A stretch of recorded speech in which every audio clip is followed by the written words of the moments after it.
Hey, what's up guys? My name is Chuy and today I'm here with the Photo Brigade and I want to talk about mobile content creation today. And what I mean by that is packing as little gear as you can to go get the job done, which is kind of what I do when I'm running around here in New York City or I'm traveling wherever it is with my gear. I'm kind of a one-man band kind of guy and I do a lot of things myself, from getting the interviews for the video to getting the B-roll, to editing the footage, to making sure I have the audio set up correctly, as well as taking the portraits and the photos for my jobs, right? So I kind of do a little bit of everything. And last year I was kind of thinking about rethinking what that kit is for me and getting a new bag to kind of consolidate the tools that I need to get the job done, especially now. The last couple years we've been seeing some great new tools when it comes to things like drones and gimbals that we may want to put in our gear bags, and kind of trying to figure out how to fit that all in while still being a carry-on bag.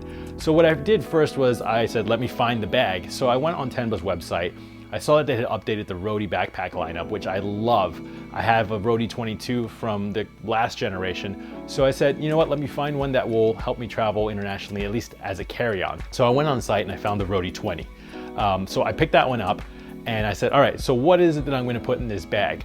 Usually when I travel or when I'm working, I need to do both photo and video. And the last couple years I've been using my 1DX Mark II for just that. So that's going in the bag for sure. Now when it comes to lenses, I told myself, pick two lenses, pick your two go-to lenses that you can use for both photo and video. And while there's certain lenses that I use for my portrait work and only my portrait work, I needed to find kind of a middle ground, something that covered the entire range of the stuff that I use for both photo and video. So for those, I went with a Sigma 24-105 and I went for a Sigma 35mm 1.4. And for me, these two cover just about everything that I do, especially when it comes to the aesthetics that I like when I'm shooting. So those two are in the bag. What you'll see on the other side of the bag is a huge chunk of real estate has been taken up for a Ronin S. And this is a stabilizer. It's a motorized gimbal that I've been using for the last couple months and I never want to go back. This thing can support up to about 8 pounds or so. So the 1DX with a 24-105, even zoomed in at 105, will be perfectly stabilized and you'll get some smooth footage, just like what you're seeing on the screen now.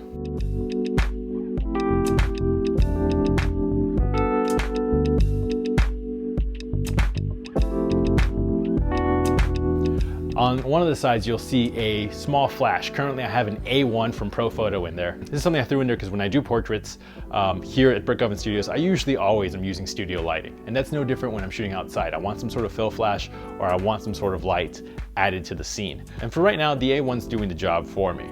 I used it in California. The images you're seeing right now are just my 1DX with one of those two lenses and an A1 flash going off camera with a small modifier. This will probably, however, change to a B10 in a few months or so after I work a couple gigs. The B10 has more power and it also has a really strong LED light that you can use in scenarios when the area is just too dark for a regular interview. What you'll also find in the main compartment is a pair of Sennheiser wireless mics. This is what I use for my interviews when I'm doing sit-down interviews, and they're super compact and durable and they pretty much fit anywhere in this gear bag. You'll also find a color checker and you'll also find a couple of chargers and cables for my 1DX Mark II batteries as well as the Ronin S, and you'll also find a charger for my Mavic Pro. The Mavic Pro sits on the very top of this bag. I removed the center column for that compartment, and what you see in there is a Mavic 2 Pro, 2 batteries, and the remote control for the actual drone. This setup here lets me fly for about an hour and a half with no issues and lets me get footage like this.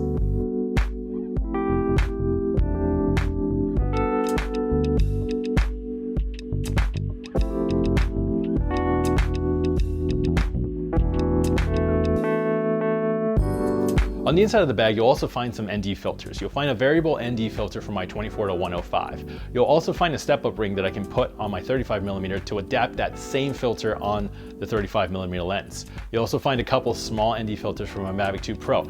If you're a drone flyer or if you've been tempted to fly with drones, you're gonna want some ND filters, especially if you're shooting out in daylight. Now on the front of the bag, you'll find a laptop sleeve, and that's where you'll find my MacBook Pro. And right in front of that, you'll find another compartment where I have the modifier for my A1 flash. I'll have a notebook, I'll have my extra media, I'll have my hard drives, my cables, my card readers, and my business cards.